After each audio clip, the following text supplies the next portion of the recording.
The 1970 bike was supposedly one of the best Triumphs built, being the last year of the bikes with a separate oil tank before they went to oil and frame models. So overall, just a really lovely looking bike and a bit of a gentleman's classic, I think. What we'll do now, we'll start her up. So we've got ignition key on the left, which is here.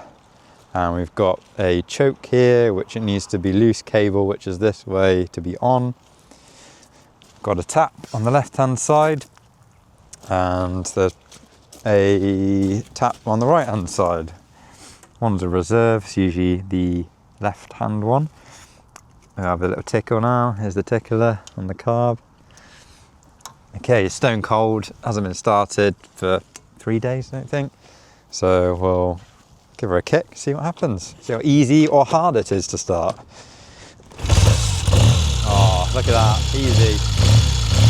Easy peasy. 650 as well. Lovely. Okay, so obviously cold, so we'll leave it on the choke for a bit. I'll give you a little listen.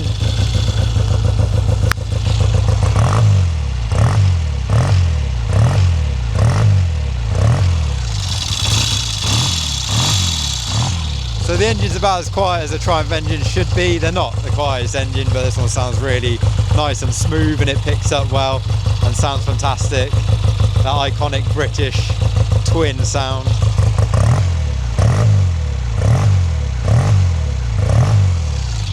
Take it off the choke a bit, see what happens.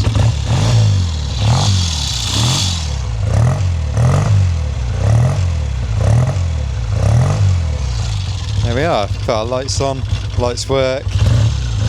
Getting a bit dark now, so they're quite handy that they work. Yeah, they're really, really charming bike. £2.99 a ticket, and it can be won on our website, theclassiccompetitioncompany.com, and this draw will take place on the 1st of February. So if you do buy a ticket, thank you for your support and good luck.